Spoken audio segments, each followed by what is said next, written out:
A good day to you all. I hope you're all doing well. What we're going to do today is we're going to have a short lesson which is entitled The Divinity of Jesus Christ. I know that we once had a lesson like this, but today I think maybe if we repeat, maybe we'll get one or two things from it. So the title is The Divinity of Jesus Christ. I know that there are many teachings that denies this fact that Jesus Christ is a divine being. He is fully divine. I believe that Jesus Christ is divine, is 100% divine. He possesses the God nature. He's just like the Father. So this is what the Bible plainly teaches. So there's a question that we need to answer in this lesson. The question is Jesus divine or is Jesus God? This is the thing that we need to discuss about today. If there are any questions, please just write in the comment section, then I will answer those questions once I get time. So this is the thing that we need to discuss today. It's about the divinity of Jesus Christ. So the first question is Jesus divine? And we know that the word divine and the word God, they mean the same thing. They mean the same thing. So if we say if Jesus divine, in other words, we are saying is Jesus God. So we know that the word God is used in two different ways in the scripture. Firstly, it is used to describe the supreme being of the universe, one who is the ultimate source of all things, the supreme being of the universe, the ultimate source of all things. So we know that all the time when the Bible tells us that there is only one God, it is referring to this being. It is referring to the supreme being of the universe, who is the ultimate source of all things. It is only referring to this Father. So in this sense, no one else is God except the Father.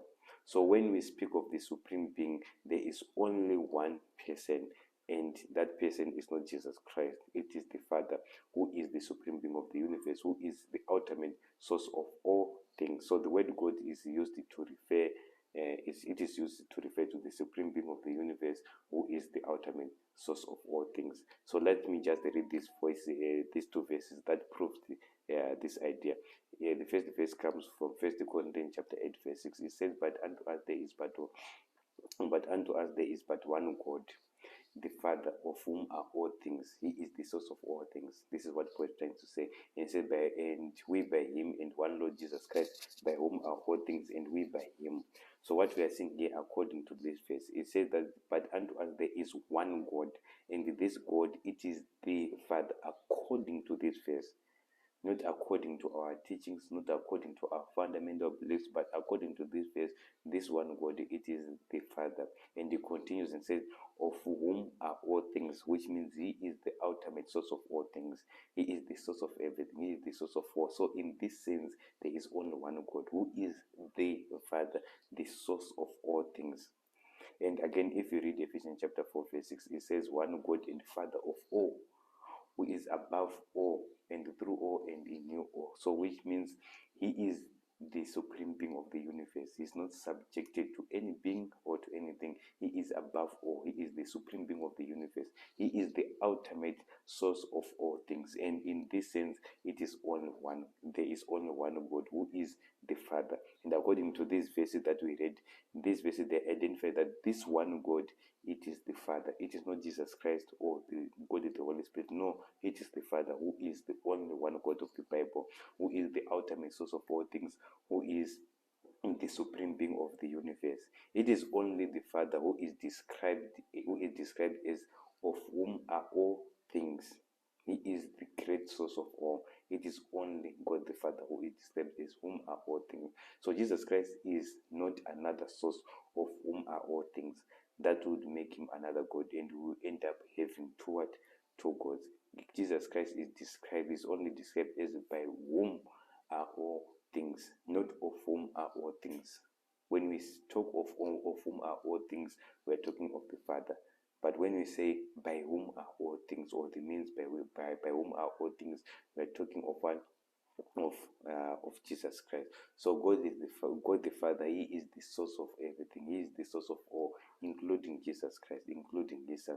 So all things proceed from the Father.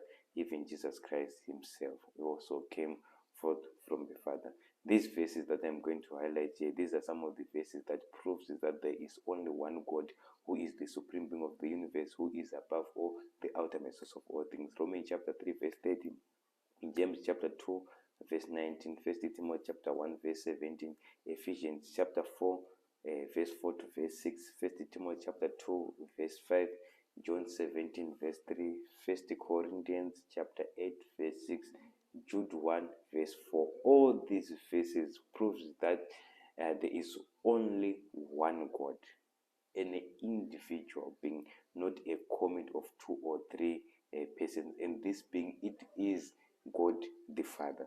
So firstly, we saw that there is, when we say there is only one God, the word God is, when we say there is only one God, we are speaking of God the Father. So the word God refers to this being who is the ultimate source of all things, who is above all. It is the Father. And secondly, we know that the word God is also used to refer to someone who possesses the attributes of divinity or the characteristics of what? Of God. It refers to someone who possesses the very nature of God the Father. Who is he? We know that the Bible clearly teaches that Jesus Christ is the only begotten Son of the one true God, the Father. So if Christ was literally begotten of God, which means he literally possesses the very nature of his Father. He possesses that God nature or that divine nature of his Father, because he was begotten of God. He came forth from the Father. Since the Father, he is the source of all. He is even the source of his Son. So the fact that Christ was literally begotten of God is one of the evidence that proves that Christ, he possesses the very nature of his Father. So in this sense, there are two different beings. One is the source and one came from the source. He came from the Father. So we all know that every son inherits the nature of his what? Of his Father. There's a law which is the law of inheritance. This is a natural law. This is a law of nature. So this law is everything produces after its kind. We are human beings not because we speak, not because we behave like humans, but we are human beings because we are born of our human parents. A monkey is a monkey because of birth, because it was born of a monkey. So this is the same rule that applies here. So Jesus is divine because he was born of God, who is divine. So he is divine in nature. He possesses the very nature of his Father. So if Jesus Christ was literally born of God, he also literally possesses the very nature of his Father, the God nature or the divine nature, in other words. So and if Jesus did not get this divine nature from his Father, where did he get it from? And this would mean that we will end up having two gods, which is not biblical. So Jesus Christ was begotten of God. He came forth from God. He is the only begotten Son of God. And this is the reason why he is God, because he was born of God. He possesses the very nature of his Father. Let's read this verse that proves the same idea. It's John 1 verse 14. John chapter 1 verse 14. It says that, and the word was made flesh and dwelt among us, and we beheld his glory as the glory of the only begotten Son, as the only begotten of the Father, full of grace and truth. So the word here only, so these two words, only begotten, in Greek it is monogenes. To those who have Bible concordance, you can use the Bible concordance. And this word monogenes, it only occurs 9 times in the Bible, 3 times in the book of Luke, 4 times in the book of John, in the 1 time in the book of Hebrew, and 1 John chapter 4 only once. So, and all the and 4 of these verses applies to Jesus Christ. One is 1 John chapter verse 18. No man has seen God at any time, but the only begotten Son, which is in the bosom of the Father, he had declared him. So this verse is saying that Christ is the only begotten Son of God, or in the word that was used here in Greek, it is monogenes, only begotten. The word that was used there is only begotten. It's monogenes, which means only born or begotten in a literal sense. And also John 3:16. I know most Christians, they know this verse. It also indicates that for God so loved the world that he gave his only begotten Son, monogenes, that whosoever believeth in him should not perish but have everlasting life. And the other is John 3 verse 18, just 2 verses after verse 16. It says, he that believeth on him is not condemned, but he that believeth not is condemned already, because he had not believed in the name of the only begotten Son of God. And the word that was used there in Greek, it is monogenes. Then the other one is the last one. Is First John chapter 4 verse 9. It says, and this was manifested the love of God towards us, because that God had sent his only begotten Son into the world, that we might live through him. So what we are seeing here on this verse is that God did literally manifested his love towards us. And how did he do it? He gave us, he sent his only literal begotten Son of God. So in other words, if you go, even if you go to chapter 3 verse 16 of John, he says that for God so loved the world that he gave his only begotten Son, that whosoever believeth in him should not perish but have everlasting life. So if God did literally love the world, then Jesus Christ is the literal Son of God, and we are literally saved through the Son by believing in him. If that's not the case, if this verse doesn't mean what it says, then also it will also tell us that God did not literally love us, and God did not literally give his only begotten Son, and we are not literally saved. So what we are saying here is God literally loved us. He literally manifested his love. How? By sending his literal begotten Son, Jesus Christ. And the word that was used there, it is monogenes. And also these other verses, these other 5 verses, they prove that they carry the same meaning. The word monogenes is also used here in Luke chapter 7 verse 12, and also Luke chapter 8 verse 41, and also Luke chapter 9 verse 38, and also Hebrews chapter 11 verse 17. So let me just read 2 verses in this area. So if we read Luke chapter 8 verse 41, it says, and behold, there come a man named Jairus, and he was a ruler of the synagogue. As he fell down at Jesus' feet and besought him that he would come into his house, for he had one only daughter. The word that was used there in Greek, it is monogenes, about 12 years of age, and she lay dying. But as he went, the people drugged him. So what we are seeing here is this man who is named Jairus. He had one only daughter. Are we getting the point? And this, which means he had only one literal daughter. He was born of this. Who was born of what? Of Jairus. This is the thing that we are seeing here. So in other, this is in a literal sense, this child was born of him. So this same word it is also used to when we talk of Christ. Then also there's this. Let me just read this verse, because there are many ideas regarding this verse. There are many people who try to prove that Jesus Christ was not literally begotten because of this verse. So let me read it. It's Hebrews chapter 11 verse 17. It says, by faith Abraham, when he was tried, offered up Isaac, and he that had received the promise offered up his only begotten Son. And the word also that was used here by Paul in Greek, it is monogenes, which means when it says he offered up his only begotten Son, monogenes, only born of. So in other words, what we are seeing here, this verse it also tells us that Abraham had only begotten Son.